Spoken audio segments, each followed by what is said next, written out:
Hi everyone, welcome to this episode of Journey to Health with Anna. I'm Anna, and I have lost, what is it now? Man, I think 109 pounds. So I have come a long way, and I'm still not done. I think I have about like 65 pounds I want to lose yet, but it's been a couple years journey, and there's definitely been a couple things that I've worked on changing habit-wise, because as you go through your journey, you're going to start to change habits, and like, you don't want to jump right in and just go full gun ho and, cut everything out, do all of your workouts all the time. You're going to end up just completely failing. And I say that because I've done that over and over again across my journey before I really found consistency in my weight loss journey. But I want to talk about 3 habits that I have changed over the course of my journey that has really helped me. So, and before I get to that, I just want to say thank you guys for all 12 of you who are subscribed, and I appreciate you. And anybody who's watching, thank you so much for just tuning in. Please hit that like button, hit that subscribe button, because I want to share more helpful tips and things on this channel just for other people who are also going through their weight loss journey or looking to start. So one habit, and this is probably one of the hardest ones that I've had to break, is eating late at night, you guys. This is such a bad habit. I did this probably my entire life until about a month ago. So even me at this point in my journey, I would eat late at night. It was just like a habit, and I've kind of broken that. I'm not perfect at it all the time, but I would say 95% of the time I do pretty well with not eating or snacking at night. And my biggest thing when I am changing my habits is like replacing it with something else. I think that's why this habit was the hardest for me to change, is because normally I would recommend something like, if you're drinking soda, you would switch to diet soda or to like carbonated water or something like that. But with this, you don't exactly have something that's close to like changing the habit. The thing that helps me the most is focusing on other things I can do. So I kind of keep myself busy during that time. I watch TV, hang out with my husband, I create content, all those things. I read books. All those things really helped me kind of like form different habits so I'm not eating at night. And I think this is kind of important for at least my journey, but I'm sure somebody else will resonate with it, because when I would eat late at night, I would find that the scale would fluctuate a lot and not in the direction I wanted. And I'm not saying it was all that, but that is part of it for me. Like, I would feel kind of bloated the next morning when I did that.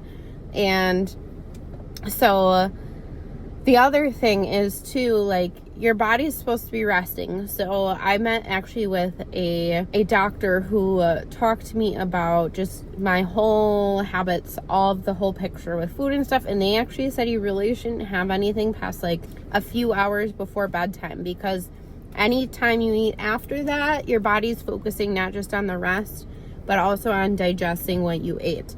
So your body doesn't get as good of rest, and rest is really important. It helps your body heal, it helps your body function properly. So that's one habit that I've had to change. Now, the second habit that I had to change, and this was something I did really early on in my journey, was cutting out regular soda and switching to diet soda. And I know like the sweeteners in the diet soda are not good, but for a long time I was drinking diet soda, and I still do sometimes. I'm just being honest. I still do sometimes, but I have mainly actually switched to carbonated water now.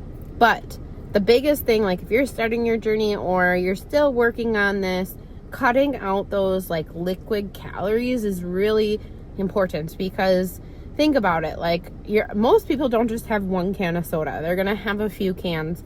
And so if you can focus on minimizing how much calories you're getting while you're drinking, I think that is the best option, is to find, and that one's pretty easy in my opinion, just switch from regular soda to diet soda. And then for me, I switched from diet soda to carbonated water, and now I'm drinking regular water. So for me, it's all about those like little habits that really help, continue the weight loss cycle. You're going to have to gradually add in changes to kind of help you. So like I said, I like to find something to replace it with, and that's an easier one to do. But yeah, those liquid calories add up quick and they're not like the most filling. So that's why I recommend switching out things like soda or juice to something that is a lower calorie option. Because for me, before, I would get tons of calories from drinking just different sugary drinks. Like I would have coffee, and I'm not talking just like black coffee or coffee with some like light creamer. I'm talking like frappuccinos. I'm talking juice. I had soda. I had milk, chocolate milk. I would have it all, and it would add up so quick. So I'm not surprised I got to the point where I was 333 pounds at one point. And so these change in my habits have really helped me propel my weight loss. And the third habit that I've changed is just not eating from like an open bag or an open container, because unless you like pre-measure your food and it's in a container, but like I'm talking like unmeasured, nothing. Like that's a big thing that I changed, because you can easily eat multiple servings without realizing it just by continuously going back in, grabbing some, eating them mindlessly. One of the other creators that I follow, I can't remember her name right now, but she was talking about how when you're eating, you almost want to like shut off other devices and things so that you're just focused on what you're eating. You're conscious of what you're doing. You're conscious of when you're full or if you're still hungry.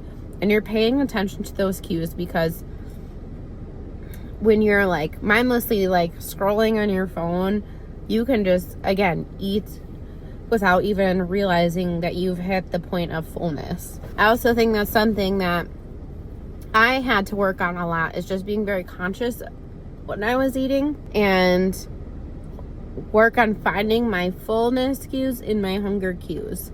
Because before, I just kind of ate past the point of fullness and it was uncomfortable. There are many days that I ate way too much food. You know, I think I've never gotten diagnosed, but I would go through these periods where I ate so much and then I would not eat at all. So like I feel like I might have had some issues with binging food. Again, I've never been diagnosed, but what really helped me was just being more conscious when I ate and stopping when I was full and honoring myself if I was hungry. I currently do a calorie deficit, so I do log everything that I eat, except for I don't log my vegetables. But because they're, in general, vegetables don't have that much caloric value to them. And obviously everybody's preference is different. So whatever your preference is, that is fine. But I do a calorie deficit and I really measure things out. And like I said, all these changes in my habits have really helped. So as much as I say I broke habits, I tried to replace them with better things. Because like for me, if I stop things cold turkey, a lot of times it's really difficult for me to stick with that plan. And so for me, it's much easier to say, okay, like I can't have this, but I can have that. And then it doesn't feel so restrictive. And really, like on my weight loss journey, the last thing I want is for things to feel restrictive, because then I can't stick with it for a really long time. So, but again, thank you guys so much for tuning in. That's been this video, and I hope you have a great rest of your day. Bye.